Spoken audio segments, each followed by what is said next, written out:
Antes de entrar en materia con el análisis de la diosa Chalchihualticue, conviene recordar las distintas formas bajo las cuales los fenómenos de fusión y fisión pueden identificarse. Oliver 2008 menciona que adentrarse en la compleja naturaleza divina empieza entonces por conocer e identificar al Dios, lo cual pasa indudablemente por la capacidad de nombrarlo y representarlo. Tomamos el ejemplo de la diosa mexica de las aguas terrestres, Chalchihualticue, o como también se le conoce como su falda de jade, quien también recibía varios nombres como Ahuic, Ayahu, Chichiquipilihui o Acuecoyolque.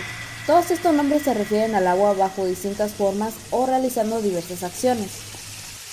Chalchihualticue es la diosa del agua. Podemos considerar que las otras apelaciones que se le otorgan corresponden a una manifestación de distintas de la diosa, a una de sus personalidades o a la encarnación de una de sus funciones.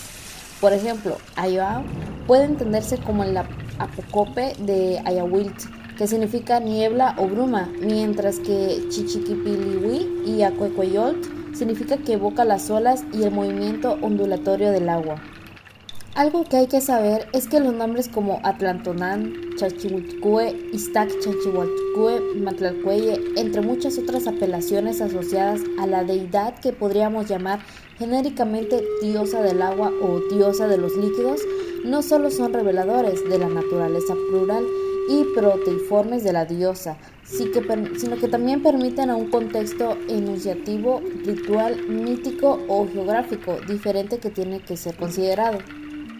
Chalchihuitlicue se representa su apelación principal con una chachihuilt en sus enaguas. En la imagen se ve la representación pictográfica del teónimo Chalchihuitlicue con el glifo del chachihuilt en el cueilt de la diosa.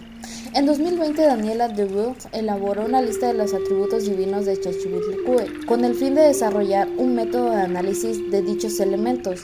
Entre estos elementos encontramos los glifos del agua o de la lluvia, la raya facial y las gotas de hule también que se observan en el dominio de acción principal de la diosa, que se plasma mediante la presencia del flujo de agua. Así como a través de su pintura facial roja o amarilla, adornada con una o dos bandas verticales en las mejillas, estas bandas verticales pueden ser negras o a veces rojas, y están representantes tanto en los códices como en la estatuaría. Para la investigadora francesa Debout, las rayas negras del chahuil, pintura facial de Chalchihualticue, son características de la diosa, ya que delimitan el dominio de la deidad tanto por ser mujer como por ser diosa acuática, además de la presencia de atributos vinculados al agua. En las representaciones pictográficas de Chalchihualticue notamos la aparición recurrente de elementos de jade como son un collar o coscalt, pendientes o nacochitl. Otros elementos como una nariguera de turquesa en forma de mariposa que alude a la naturaleza lunar, femenina y fría de la diosa, pero también remite a lo precioso y lo divino, ya que se reserva el uso de la turquesa fina o teoshiwilt a los hombres de poder o a los dioses. El chalchihuilt viene acompañado a veces de un metal, el oro, que constituye el tercer grupo semántico destacado por Debout.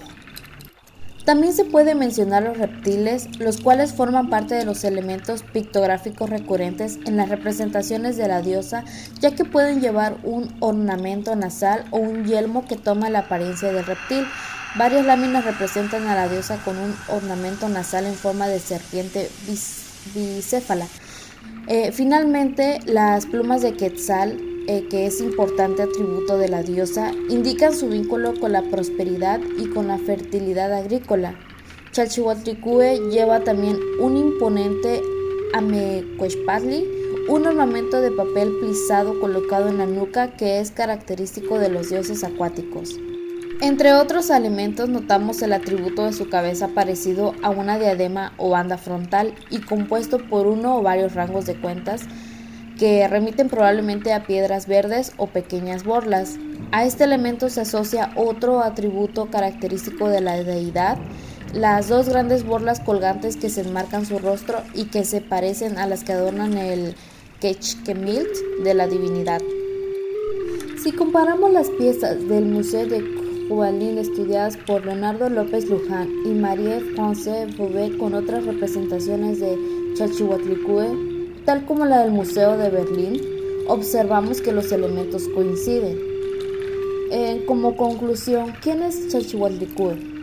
Era la diosa del agua, de los lagos, los ríos, los mares y los manantiales. Era también la esposa del dios Tlaloc, hermana de los Tlaloques, y usualmente se le representaba como una mujer.